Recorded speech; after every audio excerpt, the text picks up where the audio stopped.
इनको दिक्कत ये है कि बीजेपी से, और इस देश की जनता उस राजनीति को ना एक्सेप्ट करती है। जो बीजेपी कंस्ट्रक्ट जो पॉजिटिव राजनीति करती है, इस देश की जनता ने एक्सेप्ट किया, उसको लंबे समय तक एक्सेप्ट करती आ रही है, इनको डिनाई करती आ रही है ना। देखिए, जो सबसे पहले मौत का सौदागर बोलने वाले किसी मुख्यमंत्री को, राजनीति में भाषा का मर्यादा लांघने वाले जिस पार्टी की अध्यक्षा हो, उस पार्टी को जनता लगातार जवाब देती रही है। ठीक है, ठीक है। हाँ, आ रहा हूं। आशीष जी, देखिए, मैं बड़ी जिम्मेदारी के साथ कहता हूं कि हमारे लिए देश का संविधान सर्वोपरि, देश का कानून सर्वोपरि। हम तो कानून को मानने वाले लोग हैं। और रही बात ये कि जिस तरह, सुन लीजिए, अरे वो आप लोगों के लिए, अरे वो आप लोगों के लिए, अरे वो आप लोगों के लिए, हम लोगों के लिए भारत का संविधान सर्वोपरि है। यानी कि देखिए आशीष जी, देखिए, बे हाजी नाजिम खान ने संविधान की बात करी और ये सरिया की बात कर रहे हैं। ये चाहते हैं उस पे भी राय पूछ रहे हैं। और हाजी नाजिम खान पीस पार्टी चाहती है कि देश संविधान से चलता रहे और इंशाल्लाह हमेशा चलेगा। ये इनकी सोच। माफियाओं को लेकर इस तरह के बयान क्यों आते हैं? हाँ, सुन लीजिए, रही बात यहाँ पे माफियाओं की, तो देखिए, मैं ये कहना चाहता हूँ, हमारे देश के अंदर कानून है, कानून उनको माफिया हो, गैंगस्टर हो या अपराधी हो, तो देगा। ठीक है, मैं आ रहा हूँ। देखिए, एक और चीज बोल देता हूँ, माफिया हो, कानून, ये कानून की बात करेंगे, है ना। लेकिन जब याकूब मेनन मारा जाता है, उसके बाद लाखों मुसलमान, इस देशभक्त मुसलमान, अचानक उसके उस देशद्रोही के में जनाजे में जाते हैं मुंबई में। वो लाखों मुसलमान, ये बात नैतिकता की करते हैं, अनैतिक, सबसे ज्यादा अनैतिक है इस देश को पहले तोड़ने वाले, इस देश को विखंडित करने वाले मुसलमान, है ना। उन आतंकियों की लाशों को दफनाने की परमिशन ये देते और हमसे सवाल करते। देश के अंदर आतंकियों की लाशों को सरकार किसकी थी? सवाल लेने का पढ़ लिख के नहीं आते, पढ़ लिख के नहीं आते। याकूब मेनन मरा था तब सरकार किसकी थी? कि जो आतंकियों की लाशें मेरे भारत की पाक सरजमी पे ना दफनाया जाए। मुस्लिम समाज भारत सरकार से यही मांग करता है कि आतंकियों की लाशों को उनके, लेकिन आतंकियों से जो कनेक्शन निकल रहा है जिन नामों का, उस पर जिक्र करें और उस पर राजनीति करें। अतीक अहमद, सवाल लूंगा, एक छोटा सा रिएक्शन, उसके बाद सवाल। नहीं आशीष जी, मैं एक बात कह रहा हूँ, अभी राहुल जी ने बात कही कि याकूब मेनन निश्चित तौर पर वो आतंकी था, कोई दो रहा है। आपकी बात बड़ी कर, अरे भाई साहब, मैं वही, अरे वहीं से चीज उठाई है मैंने। याकूब मेनन आतंकी था, निश्चित तौर पर उसको फांसी दी गई, कोई बुराई नहीं है। प्रश्न इस बात का है कि जो पीडीपी, जिसको भारतीय जनता पार्टी का नेतृत्व तो ये कहा करता था कि वो आतंकवादियों के पोषक है, समर्थक है, क्यों गठबंधन किया भाई आपने जम्मू का? क्या आप निंदा करने की हिम्मत जुटा पाएंगे कभी कि आतंकियों के पोषण करने वाली, संरक्षण देने वाली पीडीपी क्यों गठबंधन किया था जम्मू कश्मीर में? मुझे ये जवाब दे दीजिए। ठीक है, सवाल इसका जवाब आप दीजिएगा, फिर सवाल जनता की से। आशीष जी, जो भी चर्चा हो रही है, समाजवादी पार्टी की स्थिति अब ऐसी रह गई है कि परेशानी से सर के बाल तक सब झड़ गए, लेकिन पुरानी जेब में कंघी जो पहले थी सो अब भी है। हाँ। इनकी हालत बस इतनी रह गई है। हाँ। आज भी वही राग अलाप रहे हैं। अतीक अहमद की हत्या की बात तो ये करते हैं। हाँ। अतीक अहमद किसकी सरकार में पोषित हुआ उसकी ये बात नहीं करेंगे। हाँ। विकास दुबे भी का भी एनकाउंटर हुआ है, वो भी मारा गया है उत्तर प्रदेश में। केवल मुस्लिम या हिंदुओं से मतलब नहीं है यहाँ पर। यहाँ पर धर्म देखने का काम कौन कर रहा है? धर्म देखने का काम हमेशा समाजवादी पार्टी ने किया है, सो अब भी कर रही है। पुरानी जेब में जो कंघी थी पहले, सो अब भी है, वही हो रहा है। बाकी बात ये नहीं करेंगे कि आप रिपोर्ट देख लीजिए, डेटा आया है उत्तर प्रदेश में क्राइम कितना एकदम जीरो हो गया है, और इनकी सरकार में क्राइम रेट क्या था ये बता दें आप। यही सवाल है मेरा इनसे। आपके पास भी सवाल है? हाँ, मेरे पास भी सवाल है। नाजिम साहब से मेरा एक सवाल है। कहते हैं कि बिना आग के धुआं नहीं उठता है। मेरा बस एक छोटा सा सवाल है कि क्या अतीक अहमद जो है, जिनके ऊपर आप लोग इतना बवाल कर रहे हैं, क्या वो बेकसूर थे? नहीं, हम लोग नहीं कर रहे हैं, ये समाजवादी पार्टी की तरफ से बयान आया। समाजवादी पार्टी की तरफ से मेरे तरफ से एक सवाल है उनके लिए कि क्या वो बेकसूर थे? क्योंकि आप लोग जो इतना बवाल कर रहे हैं कि उनको लेकर कंट्रोवर्सी और ये झूठ है, तो क्या उस टाइम पे जो रिपोर्ट्स आई थी क्या वो गलत थी? ठीक है, बहुत बढ़िया, बताइए। नहीं, सवाल बहुत अच्छा। पुरानी कंघी रखे हैं, बाल झाड़ते झाड़ते बाल चले गए, लेकिन फिर उसी कंघी से आप टकला खुजराते हुए नजर आ रहे हैं। मैं नहीं, वो कह रहे हैं, ध्यान रखिएगा। मैं देखिए उन भाई को भी कह देता हूँ, टेक्नोलॉजी बड़ी फास्ट है, विंग आ रही है, वो आदमी लगा लेता, पता नहीं चलता कि असली है नकली है। उस बात को आप छोड़ दीजिए।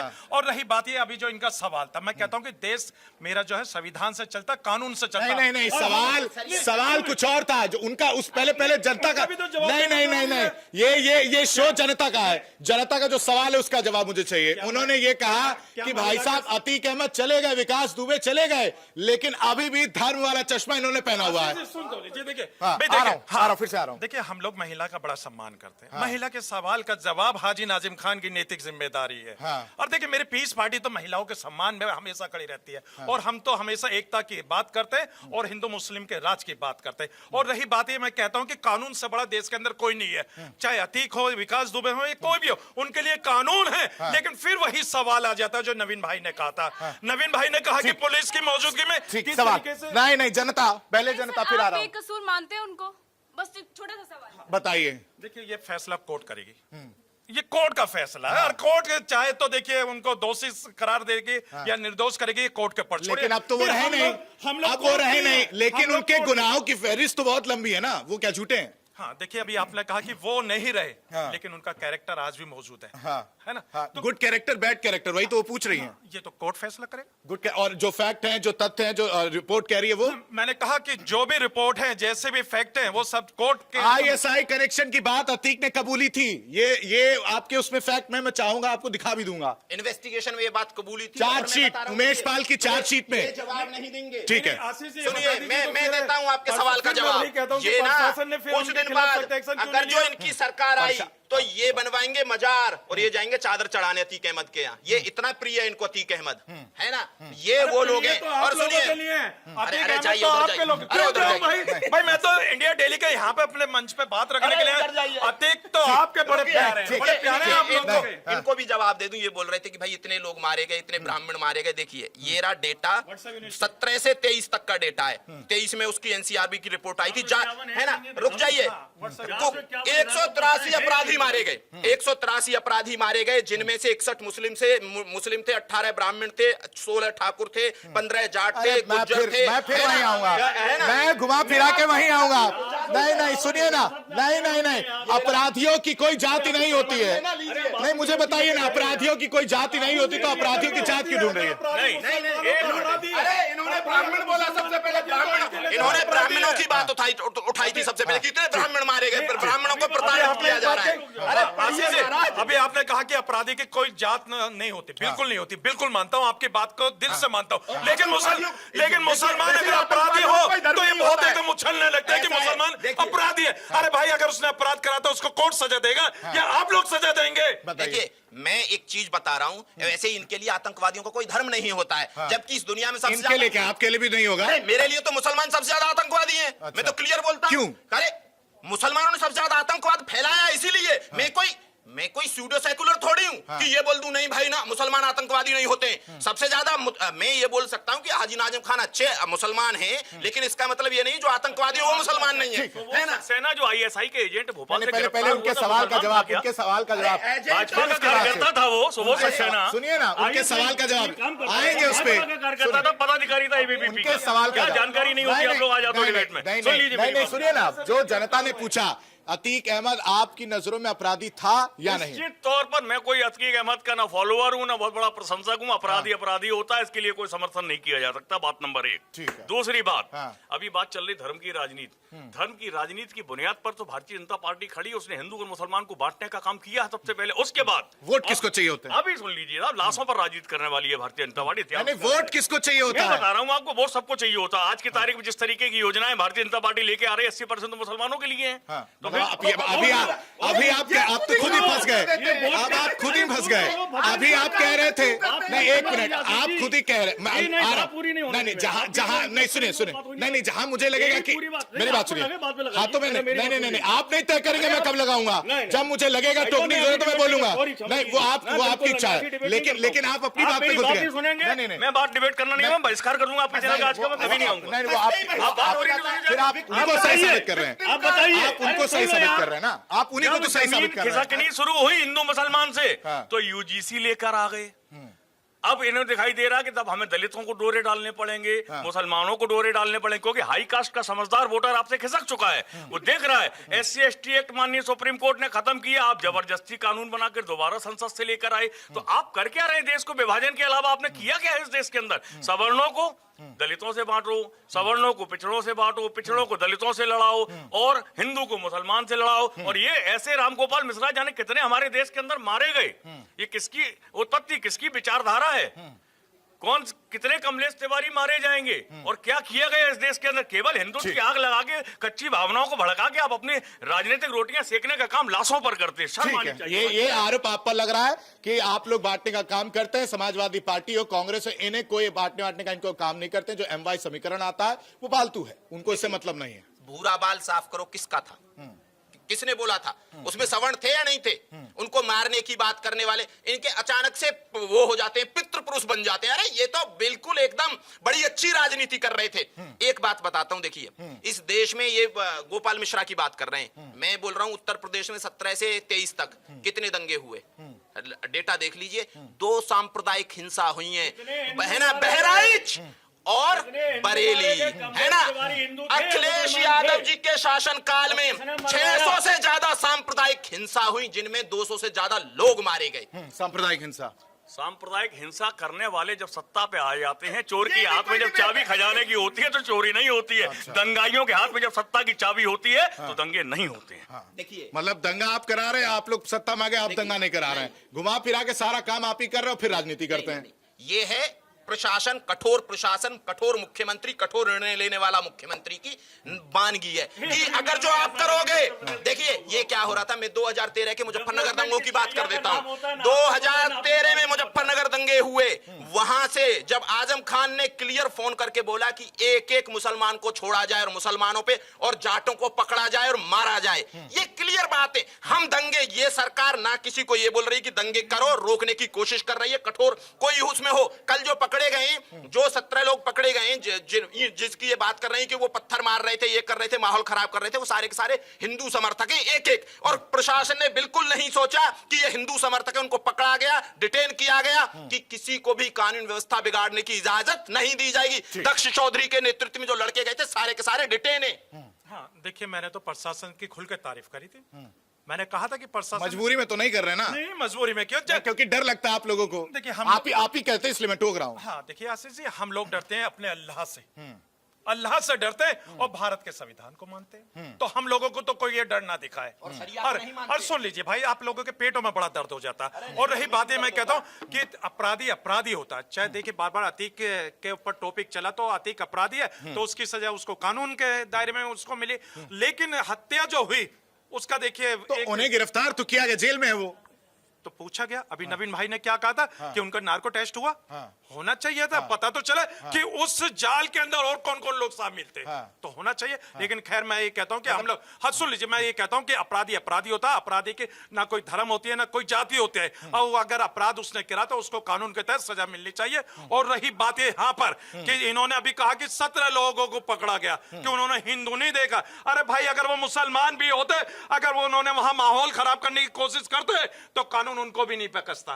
कानून सर्वोपरि है। अरे नहीं, लेकिन आप, अरे तो मैंने तो कानून की बात करी है। कानून अच्छा था जो उन्होंने माहौल खराब होने से बचा लिया। लेकिन इन्होंने क्या कहा, हिंदू मुस्लिम एंगल देने की बात करी। भाई हिंदू मुस्लिम एंगल की क्या बात करी? समाजवादी पार्टी ने कहा ना माइनॉरिटीज। हाँ, देखिए समाजवादी पार्टी ने कहा माइनॉरिटी, तो मैं ये कहना चाहता हूँ कि अभी देखिए 2027 का चुनाव है नजदीक में, और इसीलिए बयान दे रहा हूँ। नहीं, देखिए बयान उनका अपना निजी हो सकता है, उनका पार्टी का प्रवक्ता वो दे सकता है। सुन लीजिए, वो दे सकता। मैं तो पीस पार्टी का प्रवक्ता हूँ। मैं आपको पीस पार्टी की बात करते हुए, और मैं देखिए अपने सभी युवाओं से ये कहना चाहता हूँ कि किसी भी अफवाह में ना आए।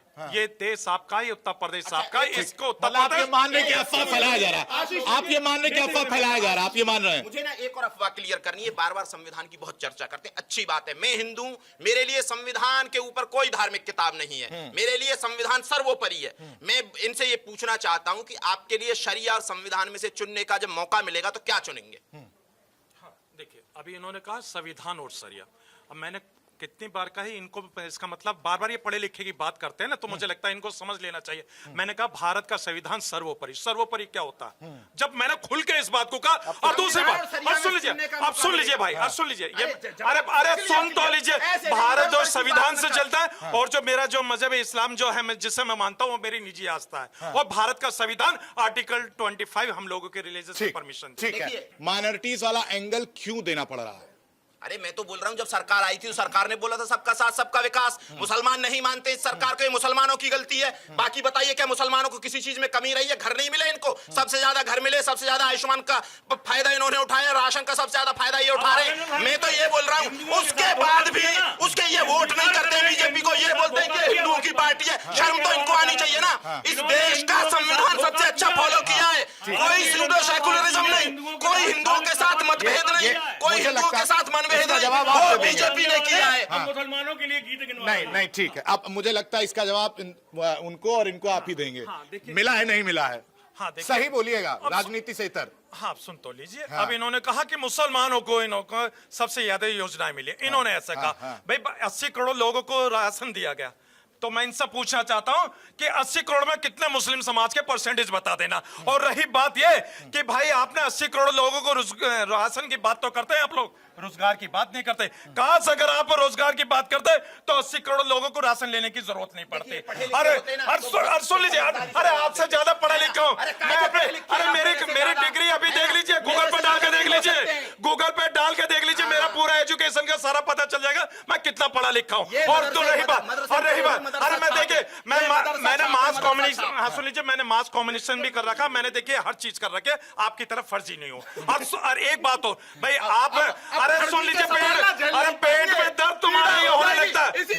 नहीं सुन लीजिए, नहीं हम लोगों को कोई दिक्कत नहीं होती, फर्जी लोग तो फर्जी बातें करते हैं और जो देशभक्त होते हैं वो देशभक्त की बात करते हैं। और मैं ये कहता हूँ कि क्या बात है कि आप 80 करोड़ लोगों के राशन की तो बात आप लोग कर रहे हैं, क्या 80 करोड़ लोगों को रोजगार की बात नहीं करते? अरे भाई मैं तो स्मार्ट सिटी में खड़ा हूँ, जो स्मार्ट सिटी देने की बात इन लोगों ने करी थी, है ना? अभी मेट्रो से नहीं आया आप? नहीं, मैं देखिए मैंने कहा ना कि स्मार्ट सिटी में खड़ा हूं, जो इन्होंने किया ही नहीं आप लोगों ने। सुनिए मैं एक चीज बताता हूँ, उसका जवाब ले रहा हूँ। सुन लीजिए, रात के अंदर में महिला भी सुरक्षित होकर चलेगी तो मैं अपनी मनीषा वाल्मीकि बहन को कैसा भूल जाऊं, मैं अंकिता भंडारी को कैसा भूल जाऊं, मैं उन्नाव के बेटे को कैसा भूल जाऊं, मैं देखिए मधुबनी में बिल के अपने जो बिल्किस है और भी बहुत सारी। ठीक है, अतीक अहमद पर अगर सवाल उठेगा तो कानून व्यवस्था की जिम्मेदारी आपके ऊपर भी सवाल उठेगा और इसका जवाब आपको देना पड़ेगा कि भाई साहब वो पुलिस हिरासत में थे, पुलिस कस्टडी में थे, पुलिस वाले पर वहां पर मौजूद थे और फिर उसके बाद से गोलियां चलाई गई। तो मैं तो यही बोल रहा हूँ ना कि वो पुलिस का फेलियर था। मैंने तो पहली ओपनिंग कमेंट में ये चीज बोली है ना? आप सुन जाइए। अब ये 80 करोड़ की बात करते हैं कि 80 करोड़ राशन क्यों दिया जा रहा है? 80 करोड़ में ना 35% मुसलमान ले रहे हैं। डेटा ये रहा, रुक जाइए, अरे अभी डाटा बाद में दिखाएंगे, सुनिए, है ना? दूसरा चीज 80 करोड़ क्यों दिया जा रहा है राशन? अरे रुक जाइए, कंप्लीट तो करने दीजिए। रुक जाइए, करिएगा, है ना? जो ये 80 करोड़ राशन दिया जा रहा है ना, ये इसलिए दिया जा रहा है कि ताकि लोग फाइनेंशियली इंडिपेंडेंट स्ट्रेंथ हो सकें, क्योंकि बहुत सारे लोग अगर जो राशन पे खर्चा नहीं करेंगे तो वो पैसा जो बचेगा वो कहां जाएगा? ये जो आयुष्मान भारत दी जा रही है, जो इलाज पे पैसा खर्चा होता है उनकी पॉकेट से, वो नहीं होगा तो लोग स्ट्रेंथन होते हैं इन चीजों से। इनको इकोनॉमिक्स पढ़ के नहीं आए हैं, ना इनको इकोनॉमिक्स से कोई लेना देना है, ठीक है ना? नहीं 35% का डाटा देंगे, बिल्कुल 35% का डाटा दीजिए आप लोग। अभी आपने कहा कि 35% मुसलमानों को मिल रहे हैं, मैं तो चेक कर रहा हूँ, नहीं मिला मुझे। मेरा समय जाया हो जाएगा ना आपके डाटा का चेक, आप व्हाट्सएप कर दीजिएगा, है कि नहीं? व्हाट्सएप कर दीजिएगा, व्हाट्सएप कर दीजिएगा। पढ़ के नहीं आते, देखिए। अच्छा सुनिए, सच्चर रिपोर्ट, जो सच्चर कमेटी की रिपोर्ट थी उसमें कितने सारे मुसलमान गरीबी रेखा के नीचे थे, है ना? इस हिसाब से मिल रहा है उनको, जो जिसको अरे उस हिसाब से मिल रहा है। अरे सच्चर कमेटी पढ़ के कभी पढ़ी आपने? नवीन जी वो कह रहे हैं कि अब आप लोग मुद्दे से भटक गए हैं, वो यही कह रहे हैं और मुझे देख रहा है। मैं वैसे अभी डर गया हूँ जिस तरह से उन्होंने धमकाया मुझे। नहीं मैं धमकाता नहीं हूँ, मुझे लगा सर, नहीं मैं सच, लेकिन मुझे जहां लगेगा मैं वहां टोकूंगा। मैं बेबाकी के साथ बोलता हूँ। देखिए ऐसा है, अतीक अहमद को आप कुछ भी कहते रहिए, हम एक चीज जानते हैं, इस देश की सर्वोच्च पंचायत संसद होती है और उस संसद के अंदर अतीक अहमद को माननीय शब्द लगाते हुए इस देश के समस्त सांसदों ने श्रद्धांजलि दी थी। ये एक कड़वा सच है, स्वीकार करना पड़ेगा। तो अब आप ये कहते हैं कि अतीक का समर्थन करने वाले क्या वो सारे के सारे पक्ष और विपक्ष के सांसद भी आतंक के समर्थक हैं, गुंडाई के समर्थक हैं, अपराध के समर्थक हैं? नंबर एक। दूसरी चीज ये आती है कि भारतीय जनता पार्टी के 11 वर्षों के कार्यकाल में मोदी जी के और 9 वर्षों के योगी जी के एक इन्होंने सिस्टम रच दिया है कि आदमी को भूखा रखो, रोजगार से विमुख कर दो, ताकि वो आधी रोटी को ही विकास समझने लगे। और यही हो रहा है। मैं आपसे बहुत जिम्मेदारी से पूछ रहा हूँ, दर्शकों में जो भारतीय दर्शकों में, अरे भैया सुन लो यार, इन्हें बोल लेना, सुन लो भाई, बात पूरी सुन लो। आप पूरे प्रदेश के अंदर आपके जितने भी दर्शक हैं वो भी आत्मचिंतन कर लें कि मुझे ये बता दीजिए कि उत्तर प्रदेश के अंदर आपने एक भी कोई बिल्डिंग लखनऊ में बनाई हो, नोएडा में बनाई हो या किसी रूरल एरिया में बनाई हो। अब आप नितिन गडकरी हो, केंद्र का विकास मत गिनवाने लगना। सड़क सुनो, सड़क, बिजली, पानी, ये मूलभूत सुविधाएं होती हैं, ये विकास की श्रेणी में। एक मैं चाह रहा हूं, एक फैक्ट मैं चाह रहा हूं, एक फैक्ट आप सुनिए ना। ठीक है, आप एक फैक्ट रख दीजिए। समाजवादी पार्टी की सरकार जब थी और जब बीजेपी की सरकार आई, तब क्या विकास हुआ और अभी क्या विकास हुआ, मैं चाहता हूं। एक मिनट देखिए, बसपा की उत्तर प्रदेश में सबसे पहले बसपा ने पटकथा रखी एक्सप्रेसवे बनाने की, नोएडा से आगरा। उस पटकथा को आगे बढ़ाने का काम अखिलेश यादव ने किया, आगरा से लखनऊ को जोड़ा। लखनऊ के अंदर आपका इकाना स्टेडियम, सिग्नेचर बिल्डिंग, लोक भवन जिसमें मुख्यमंत्री बैठते, वो अखिलेश यादव की सरकार का बनाया हुआ है।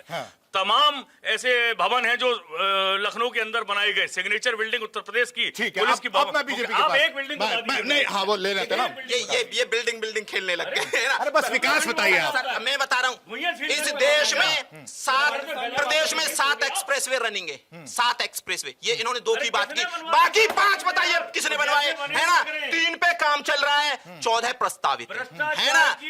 अरे रुक जाइए ना, है ना? दूसरी चीज, ये बात करते हैं कि उत्तर प्रदेश में रोजगार नहीं है। कितना इन्वेस्टमेंट आया उत्तर प्रदेश में, बताइए ना। अरे बताइए ना। बुलंदशहर नाम बता दिया, बुलंदशहर। क्रॉकरी पढ़ के आए आप? नहीं, इन्वेस्टमेंट नहीं, सुनिए, इन्वेस्टमेंट की बात हो रही है। अब मेरी बात सुनिए, नहीं इन्वेस्टमेंट की बात हो रही है। नहीं ठीक है, नहीं इन्वेस्टमेंट की बात हो रही है। और इन्वेस्टमेंट की अगर बात करेंगे, देखिए, नहीं सुनिए, इस तरह नहीं, अगर इन्वेस्टमेंट की बात हो रही है तो मुझे यहां पर बताना पड़ेगा कि 17 से पहले लोग इन्वेस्ट करने से पहले सोचते थे, लेकिन 17 के बाद उत्तर प्रदेश में इन्वेस्टमेंट हुआ या नहीं। देखिए इंडिया डेली 24/7 अब आपकी स्मार्ट टीवी पर। इंडिया डेली मौजूद है सभी डिजिटल प्लेटफॉर्म पर लाइव और लगातार। इंडिया डेली 24/7 हर दिन राष्ट्र को समर्पित।